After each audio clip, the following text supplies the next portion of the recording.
One station making history every day. Chicago, Chicago. Now, Don, Wade, and Roma. 89.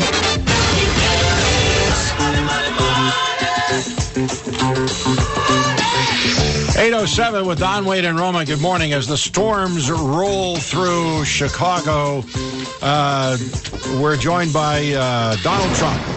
There's a storm wherever he is.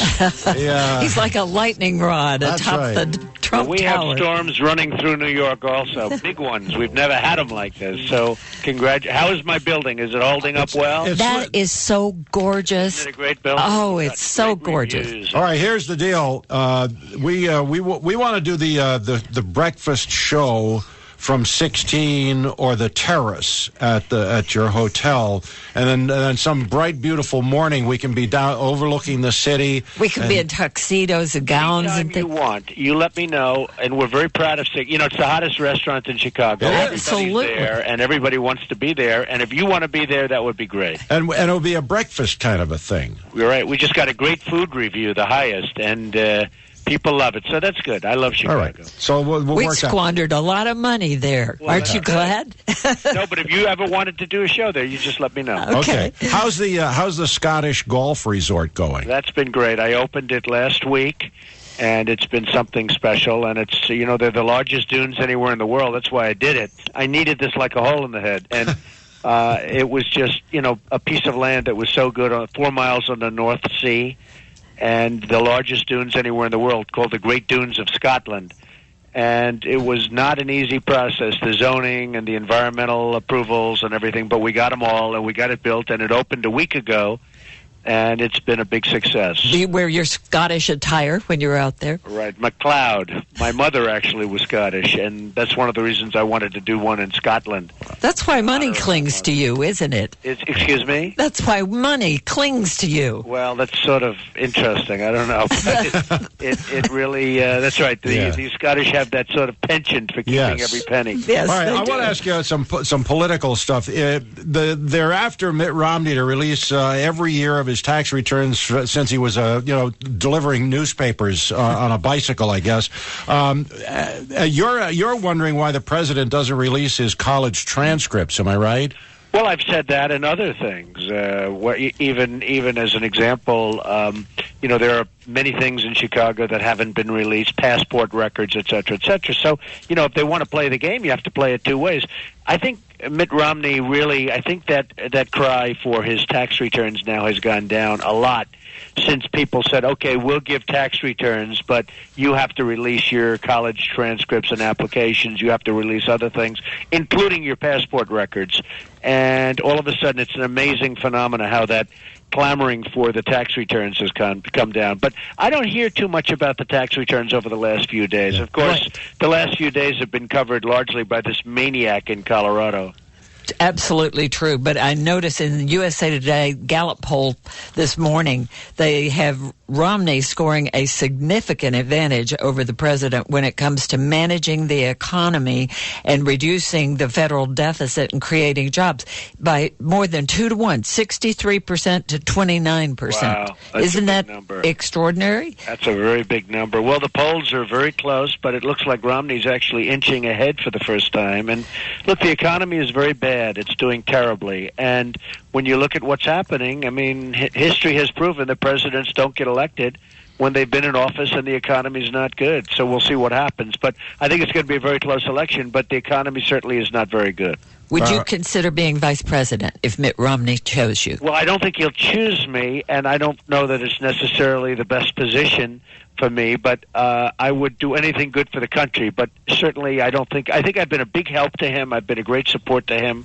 I was doing really well. I was leading in the polls, but I just decided that I wasn't going to do it, and I liked what he was saying about China. I liked what he was saying about so many other things, including OPEC and how they're ripping us off with the oil, just ripping us. And Romney has a tough stance on OPEC and on China. And I decided rather than doing it, I would support him, and I have supported him. I can't see you as being anybody's second banana. Well, it would be an interesting little turn. I don't think that wouldn't work. It would be out. hard to Certainly be interesting. Yeah. hold you down. Who would you select for his ticket? Well, I think you have a lot of really good choices. I think Bob McDonnell in Virginia is excellent. Portman is excellent. Rubio would be excellent. I'm a big Chris Christie guy. He's a friend of mine, so I'm a little prejudiced in that way. But he's a terrific guy and doing a great job in New Jersey. You really have some very good choices. But let me ask you about something happening here in Chicago. Father Flager is an activist, and he's out on the Stop the Violence move, and he says we have to be careful not to send a national message that life in Colorado is more valuable than life on the south side of Chicago. Last night we had 2 people killed and 15 wounded. This weekend there were 3 dead, 26 wounded. Father Flager points out that there were 300 children killed in Chicago last year. Are you shocked at the homicide rate in Chicago, and why do you think the president has ignored the murder rate in his own hometown? I don't know what's going on in Chicago, and I have a big investment in Chicago, and I have many, many friends in Chicago, and I'm morally invested in Chicago also. Right. And it's very sad because you go outside of Chicago, and they use that as the crime capital of the world. They're saying it's worse than Mexico.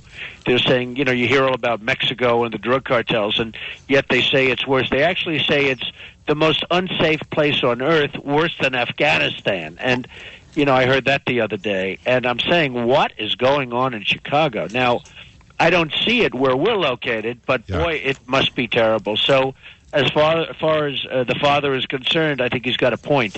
But, when I hear the worst, most dangerous place on earth, and I'm saying, wait a minute, is this the same Chicago I know? But that is the perception out there, and they use the example that it's more dangerous than Afghanistan. Yeah, Scott Pelley asked that question of Rahm Emanuel, our mayor. But our president does not come here nor refer to this. It's a tragedy. Yeah. You would think that a man that really comes from Chicago and that becomes president would make sure that there would be zero crime in the place he left. I really think it's a terrible thing, and it's never been so bad. It's very sad. I mean, It just is unbelievable to see the statistics. Every day, 2, 3, 4 people are being killed. It's incredible. Yeah. Well, it's always a pleasure to talk to you. That was on love a you. low note. I mean, We love you, Donald Trump. Conversation on an extremely low note, but hopefully something can be done about it. Yeah, I'm sure that we will see a turnaround here. Donald Trump, you're always exciting. No matter what you touch, it turns to gold. Well, that's great, and you have ratings gold, okay? Because your show is great, so you're in the same category. Your ratings gold, and in your world, that's about the thing that counts, right? We're gold medalists, eh? You're doing very well, and I appreciate being on. It's great. All right, Thank thanks so you. much. Donald Trump.